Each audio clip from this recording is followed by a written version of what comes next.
നമസ്കാരം സുഹൃത്തുക്കളെ, ഏവർക്കും അക്ഷയ കേരളമിലേക്ക് ഒരിക്കൽ കൂടി ഹൃദയം നിറഞ്ഞ സ്വാഗതം. ഓണം അടുത്തെത്തിയിരിക്കുകയാണ്.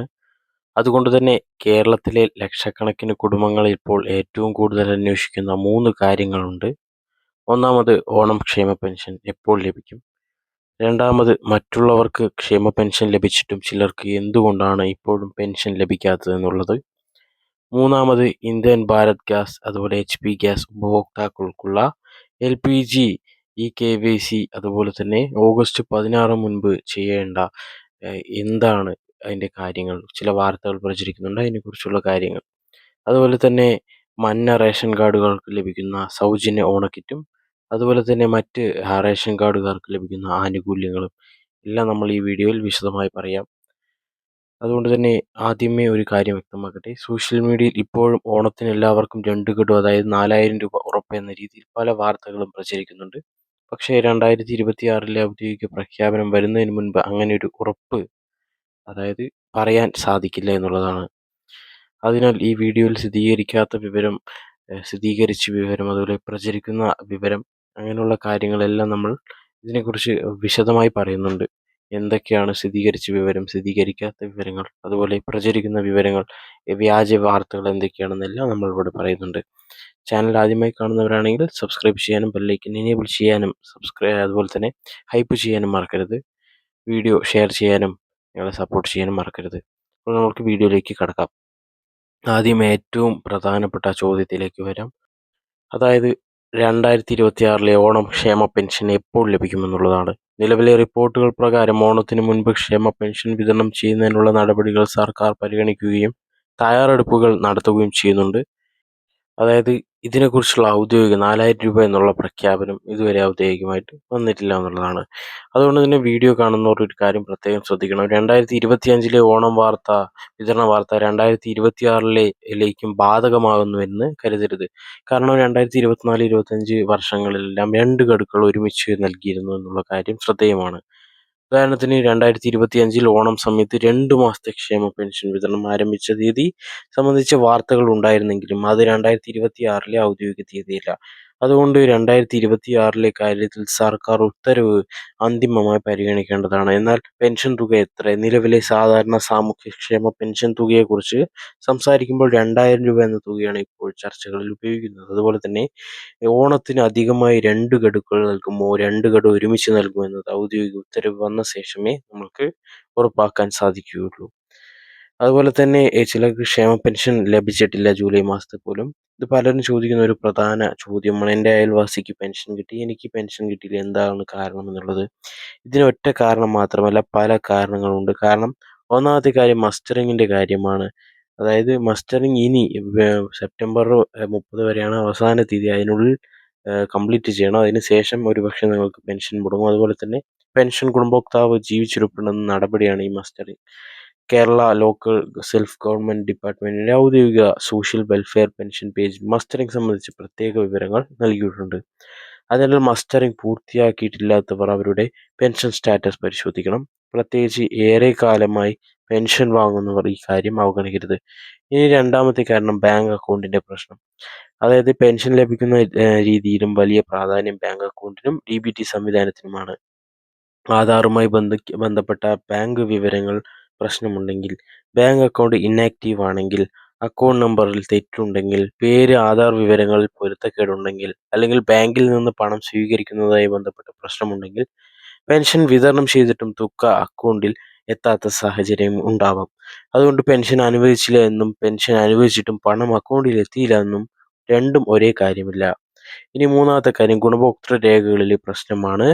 പെൻഷൻ ലഭിക്കുന്ന വ്യക്തിയുടെ രേഖകളിലും അർഹതയിലും മാറ്റങ്ങൾ ഉണ്ടായെങ്കിൽ പരിശോധന നടക്കാം. അതുപോലെ തന്നെ പെൻഷൻ പട്ടിക പുനഃപരിശോധിക്കുന്ന നടപടികളും സർക്കാർ നടത്തി വരുന്നുണ്ട്. അതുകൊണ്ട് ഒരാൾക്ക് മുൻപ് പെൻഷൻ ലഭിച്ചിരുന്നു എന്നതുകൊണ്ട് മാത്രം ഭാവിയിലും സ്വാഭാവികമായും പെൻഷൻ ലഭിക്കുമെന്ന് കരുതരുത്. ഇനി നാലാമത്തെ കാര്യമാണ് ബാങ്ക് വഴി വിതരണം ചെയ്യുന്ന രീതിയിലെ മാറ്റം വരുത്താനുള്ള സർക്കാർ തീരുമാനം സംബന്ധിച്ച് വാർത്തകൾ വന്നിട്ടുണ്ട്. സാധാരണയായി ബാങ്ക് അക്കൗണ്ട് DBT വഴിയുള്ള വിതരണത്തിന് കൂടുതൽ പ്രാധാന്യം നൽകുന്ന രീതിയിലേക്ക് മാറ്റാം. കിടപ്പ് പോലുള്ള പ്രത്യേക വിഭാഗങ്ങൾക്ക് നേരിട്ടുള്ള വിതരണം സംബന്ധിച്ച വ്യവസ്ഥകൾ തുടർന്നേക്കാം. ഇതുകൊണ്ട് മുൻപ് സഹകരണ ബാങ്ക് വഴി വീട്ടിലെത്തിയിരുന്ന പെൻഷൻ ലഭിച്ചിരുന്നവർ പുതിയ സംവിധാനം സംബന്ധിച്ച് പ്രത്യേകം പരിശോധിക്കണം. ഇനി പെൻഷൻ കിട്ടിയില്ലെങ്കിൽ എന്ത് ചെയ്യണം എന്നുള്ള ചോദ്യമുണ്ട്. പെൻഷൻ കിട്ടാത്തവർ ആദ്യം ചെയ്യേണ്ടത് പേടിക്കേണ്ടതില്ല. ആദ്യം പെൻഷൻ സ്റ്റാറ്റസ് പരിശോധിക്കുക. പെൻഷൻ അനുവദിച്ചിട്ടുണ്ടോ? പേയ്മെൻറ്റ് പ്രോസസ്സഡ് ആണോ? ബാങ്കിലേക്ക് അയച്ചിട്ടുണ്ടോ? അത് അക്കൗണ്ടിലേക്ക് അയച്ചിരിക്കുന്നത് എങ്ങനെയാണ്? അത് അയച്ചിട്ടുണ്ടോ എന്നുള്ളത് ഇതെല്ലാം പരിശോധിക്കേണ്ടതാണ്. തുടർന്ന് ആധാർ ബാങ്ക് ലിങ്ക് പരിശോധിക്കുക. ബാങ്ക് അക്കൗണ്ട് ഇന്നാക്റ്റീവ് ആണോ ആക്റ്റീവ് ആണോ എന്നുള്ളത് ബാങ്കിൽ പോയി ചോദിക്കുക. മസ്റ്ററിംഗ് പൂർത്തിയായിട്ടുണ്ടോ എന്ന് പരിശോധിക്കുക. ആവശ്യമെങ്കിൽ അക്ഷയ സെൻറ്റർ വഴിയും അതുപോലെ ബന്ധപ്പെട്ട തദ്ദേശ സ്ഥാപനങ്ങൾ വഴിയും നിങ്ങൾക്ക് വിവരം പരിശോധിക്കാം. അതുപോലെ വരുമാന സർട്ടിഫിക്കറ്റ് നൽകാത്തവർ അത് ശ്രദ്ധിക്കേണ്ടതാണ്, നൽകണം. അതുപോലെ തന്നെ പുനർവിവാഹ സർട്ടിഫിക്കറ്റും അങ്ങനെയുള്ള കാര്യങ്ങൾ വിധവാ പെൻഷൻ വാങ്ങുന്നവരും കൊടുക്കേണ്ടതാണ്. അതുപോലെ ഓരോ ഗുണഭോക്താവിനും രേഖകളിൽ ബാങ്ക് വിവരങ്ങളിലും വ്യത്യാസമായിരിക്കും. ഇനി വീടുകളിലെ എല്ലാവരും ശ്രദ്ധിക്കേണ്ട പ്രധാന വിഷയമാണ് ഇന്ത്യൻ ഗ്യാസ്, ഭാരത് ഗ്യാസ്, അതുപോലെ HP ഗ്യാസ് ഉപഭോക്താക്കൾക്കുള്ള ആധാർ EKYC ഓഗസ്റ്റ് 16 എന്ന തീയതിയിൽ സംബന്ധിച്ച് ഇപ്പോൾ വ്യാപകമായി റിപ്പോർട്ടുകൾ വന്നിട്ടുണ്ട്. EKYC പൂർത്തിയാക്കാത്ത ചില ഉപഭോക്താക്കൾക്ക് ഡൊമസ്റ്റിക് റേറ്റിൽ LPG സിലിണ്ടർ ലഭിക്കുന്നതിൽ പ്രശ്നമുണ്ടാവാൻ സാധ്യതയുണ്ട്. സബ്സിഡി അങ്ങനെയുള്ള കാര്യങ്ങളെല്ലാം ബാധിക്കാൻ സാധ്യതയുണ്ട്. EKYC പൂർത്തിയാക്കുന്നത് വരെ ഈ ഒരു പ്രശ്നമുണ്ടാവും. അതുകൊണ്ട് എനിക്ക് EKYC ചെയ്യേണ്ടതില്ല എന്ന് കരുതിയിരിക്കാതെ നിങ്ങളുടെ ഗ്യാസ് കണക്ഷൻ നിലവിലെ EKYC സ്റ്റാറ്റസ് പരിശോധിക്കുന്നത് സുരക്ഷിതമാണ്. EKYC ചെയ്യാൻ സാധാരണയായി 3 വഴികളുണ്ട്. ഒന്നാമത് മൊബൈൽ വഴി നിങ്ങളുടെ ഗ്യാസ് കമ്പനിയുടെ ഔദ്യോഗിക ആപ്പ് സേവനം ഉപയോഗിച്ച് EKYC ഓപ്ഷൻ പരിശോധിക്കാം. രണ്ടാമത് ഗ്യാസ് ഏജൻസി നിങ്ങളുടെ ഇന്ത്യൻ, ഭാരത് ഗ്യാസ്, അതുപോലെ HP ഗ്യാസ് ഏജൻസിയിൽ നിന്ന് നേരിട്ട് നിങ്ങൾക്ക് EKYC ചെയ്യാവുന്നതാണ്. ഇനി മൂന്നാമത് ഡെലിവറി ജീവനക്കാരുടെ ബയോമെട്രിക് സൗകര്യം നിങ്ങൾക്ക് ഉപയോഗിക്കാവുന്നതാണ്. ചില സാഹചര്യങ്ങളിൽ ഡെലിവറി സ്റ്റാഫ് മുഖേന ബയോമെട്രിക് ഓതൻറ്റിക്കേഷൻ സൗകര്യം ലഭിക്കുന്നതായ റിപ്പോർട്ടുകളുണ്ട്. പക്ഷേ ഇവിടെ ഒരു വളരെ പ്രധാനപ്പെട്ട മുന്നറിയിപ്പാണ്. വാട്സാപ്പിൽ വരുന്ന റാൻഡം ലിങ്ക് ഉപയോഗിച്ച് ആധാർ വിവരങ്ങൾ നൽകരുത്. OTP ആരോടും പറയരുത്. ബാങ്ക് പിൻ, UPI പിൻ എന്നിവ ഒരിക്കലും നൽകേണ്ടതില്ല. അതുപോലെ തന്നെ ഈ KYC ചെയ്യുമ്പോൾ ഒഫീഷ്യൽ ഗ്യാസ് കമ്പനി ചാനൽ അതുപോലെ അല്ലെങ്കിൽ ഓതറൈസ്ഡ് ഏജൻസി മാത്രം നിങ്ങൾ ഉപയോഗിക്കേണ്ടതാണ്. ഇനി ഓണക്കിറ്റ് സംബന്ധിച്ച വാർത്തയാണ്. കേരളത്തിലെ കുടുംബങ്ങൾ ഏറെ കാത്തിരിക്കുന്ന മറ്റൊരു വിഷയമാണ് ഇത്. 2026 മഞ്ഞ റേഷൻ കാർഡ് വിഭാഗത്തിലെ AY ഗുണഭോക്താക്കൾക്കും ചില വിഭാഗങ്ങൾക്കും അതുപോലെ സൗജന്യ ഓണക്കിറ്റ് വിതരണം ആരംഭിച്ചിട്ടുണ്ട്. വിതരണം ഓഗസ്റ്റ് 10 മുതൽ ആരംഭിക്കുന്നതായി റിപ്പോർട്ടുകൾ വന്നിട്ടുണ്ട്. റിപ്പോർട്ടുകൾ പ്രകാരം ഓഗസ്റ്റ് 10 മുതൽ 25 വരെയാണ് വിതരണം നടക്കുന്നതെന്നാണ് പറയുന്നത്. അതുപോലെ തന്നെ ഒരു കാര്യം ചോദിക്കുന്ന എല്ലാ റേഷൻ കാർഡുകാർക്കും ഒരേ കിറ്റ് ലഭിക്കുമെന്നുള്ളതാണ്. അങ്ങനെ കരുതരുത്. റേഷൻ കാർഡിൻ്റെ വിഭാഗം അനുസരിച്ച് ആനുകൂല്യങ്ങളിൽ മാറ്റമുണ്ടാകാം. പ്രത്യേകിച്ച് മഞ്ഞ കാർഡ് വിഭാഗക്കാർക്ക് സൗജന്യ കിറ്റാണ് പ്രധാനമായും ലഭിക്കുന്നത്.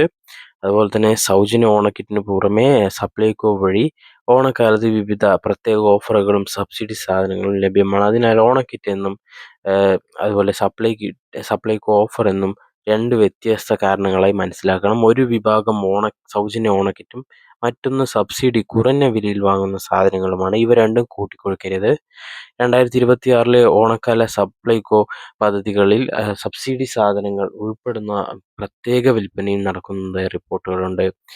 ഇനി വളരെ ഈ കാര്യങ്ങളെല്ലാം ശ്രദ്ധിച്ച് ചെയ്യേണ്ടതാണ്. ഓരോ കാര്യങ്ങളും പ്രത്യേകം ശ്രദ്ധിക്കുക. പെൻഷൻ മുടങ്ങിയവർ ഈ പറഞ്ഞ കാര്യങ്ങളെല്ലാം ചെയ്യേണ്ടതാണ്.